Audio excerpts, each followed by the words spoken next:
Hello everyone, welcome my channel. I hope you all are great. तो दोस्तों, आज हम इस वीडियो में डिस्कस करेंगे पश्चिम में समाजशास्त्र के प्रादुर्भाव की व्याख्या कीजिए। यानी पश्चिम में समाजशास्त्र कैसे फैला, उसकी शुरुआत किसने करी, उसके पाइनियर्स कौन थे। यानी यूरोप में समाजशास्त्र सोशियोलॉजी की शुरुआत किसने करी, उसको कैसे डेवलप करा, ये हम दोस्तों इस वीडियो में डिस्कस करेंगे। और उसके कौन से कारक थे, क्या फैक्टर्स थे। तो चलिए शुरू करते हैं दोस्तों आपकी वीडियो को। पश्चिम में समाजशास्त्र का प्रादुर्भाव, the emergence of sociology in the West. पश्चिम देश फ्रांस में सर्वप्रथम सेंट साइमन, ये नाम याद रखिएगा, सेंट साइमन, ऑगस्ट काम्टे और दुर्खीम, ये दोस्तों तीन पाइनियर हैं सोशियोलॉजी के, जिनकी इन्हीं की वजह से दोस्तों आपका जो वेस्टर्न वर्ल्ड है वहाँ पर सोशियोलॉजी फैला, यानी समाजशास्त्र फैला। दुर्खीम ने समाजशास्त्र को स्थापित करने में अपनी महत्वपूर्ण भूमिका निभाई। यानी सेंट साइमन, ऑगस्ट कॉम्टे और दुर्खीम ने समाजशास्त्र को स्थापित करने में महत्वपूर्ण भूमिका निभाई। सेंट साइमन प्रथम विचारक थे जिन्होंने इंग्लैंड की औद्योगिक क्रांति के फलस्वरूप वहाँ का सामाजिक ढांचा बदल जाने के कारण सामाजिक विज्ञान को विकसित करने का कार्य महत्वपूर्ण और आवश्यक समझा।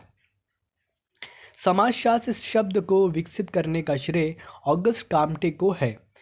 कॉम्टे अपने समय में स्थापित दार्शनिक और आध्यात्मिक दृष्टिकोण से सामाजिक घटनाओं की अध्ययन प्रणाली से असंतुष्ट थे।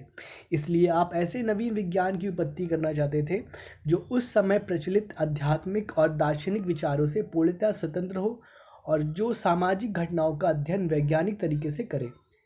आपका विश्वास था कि सामाजिक घटनाओं का अध्ययन एक विशेष अध्ययन क्षेत्र है जो व्यक्ति के सामूहिक जीवन की अभिव्यक्ति होती है।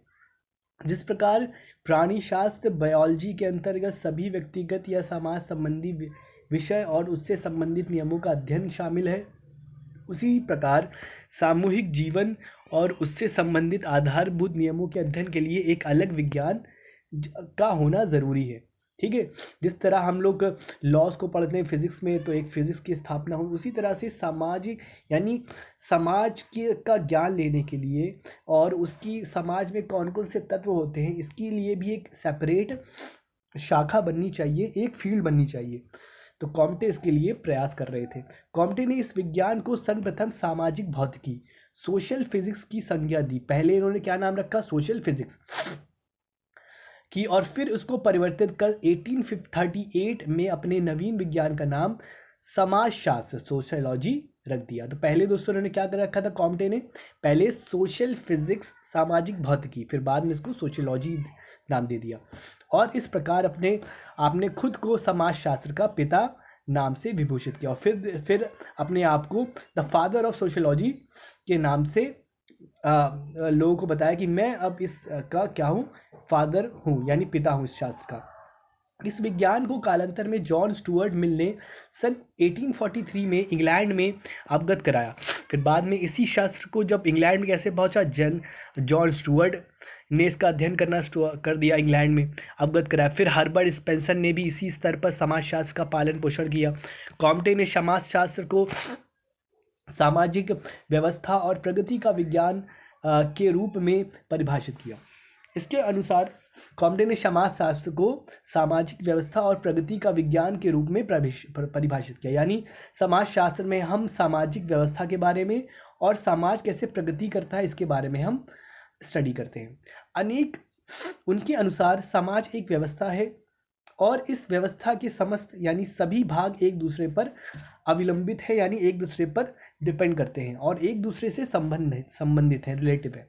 इसीलिए समाज का अध्ययन समय रूप में होना चाहिए और इस उत्तरदायित्व का निर्वाह समाजशास्त्र ही कर सकता है। समाजशास्त्र का मुख्य कार्य उन सामाजिक नियमों की खोज करना है जो सामाजिक घटनाओं को नियमित करते हैं। फ्रेंच सामाजिक विचारकों में कॉम्टे के बाद जिन्होंने समाजशास्त्र को अन्य सामाजिक विज्ञानों से अलग करने का प्रयास किया, उनमें इमाइल दुर्खीम का नाम सर्वाधिक महत्वपूर्ण है। दुर्खीम ने समाजशास्त्र को सामूहिक प्रतिनिधित्व का विज्ञान कहा है। सामूहिक प्रतिनिधित्व वे सामाजिक प्रतीक, धारणाएं, भावनाएं, व्यवहार के तरीके आदि हैं जो समाज के अधिकांश लोगों द्वारा नियंत्रित होते हैं। दुर्खीम ने अन्य सामाजिक विज्ञानों पर समाजशास्त्र की आश्रितता को स्वीकार करते हुए लिखा है, हमारा विश्वास है कि समाजशास्त्रियों को विशिष्ट विज्ञानों जैसे इतिहास, सामाजिक अंकशास्त्र, अर्थशास्त्र आदि में किए गए अनुसंधानों से नियमित रूप में परिचित रहने की अत्यधिक ज़रूरत है, क्योंकि इनमें उपलब्ध सामग्रियों से ही समाजशास्त्र का सृजन होना चाहिए। वास्तव में समाजशास्त्र के आधुनिक विकास में विश्व के विभिन्न देशों के विचारकों ने अपना सहयोग प्रदान किया है। फ्रांस में रूसो, मॉन्टेन और गॉस ने समाजशास्त्र का पोषण और विकास किया। तो फ्रांस में देखिए कौन है जिसने समाजशास्त्र को प्रस्तुत किया? रूसो, मॉन्टेन और गॉस।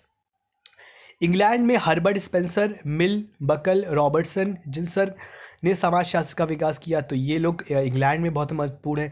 जर्मनी में आपके टॉनिस रेस्टल, मार्क्स, कार्ल मार्क्स हो गए, वीरकांत समाजशास्त्र को विकसित करा।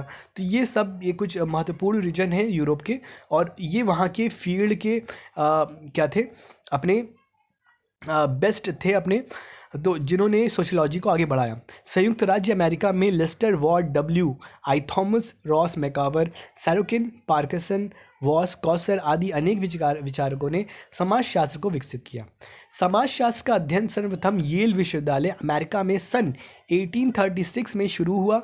इसके बाद फ्रांस में इसका अध्ययन, सबसे पहले इसका अध्ययन कहाँ शुरू हुआ दोस्तों? अमेरिका में 1836 में। इसके बाद फ्रांस में इसका अध्ययन सन 1889 में आरंभ किया गया।